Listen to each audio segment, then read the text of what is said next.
Dans cette petite boutique du centre-ville de Saint-Brieuc, cela fait 4 ans que sont vendus divers produits à base de cannabidiol, le fameux CBD. Ici, la proposition de l'ANSES de le classer comme substance présumée toxique pour la reproduction humaine est loin de faire l'actualité.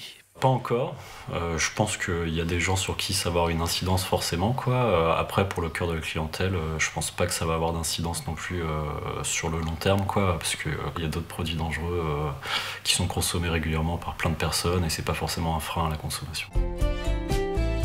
C'est justement face à l'essor du marché que l'ANSES a décidé d'engager des travaux de classification, une harmonisation européenne pour permettre aux consommateurs de disposer d'une information claire sur les dangers potentiels de la substance. Comme on peut aujourd'hui être exposé à du CBD en se lavant les cheveux, en mettant sa crème de jour, en vapotant, en buvant des tisanes, en mangeant des bonbons, j'en passais des meilleurs. Donc en Europe, on applique ce qu'on appelle le principe de précaution et pour des substances dangereuses, on va préférer limiter l'exposition de la population générale en limitant les usages des substances dangereuses, telles que le CBD.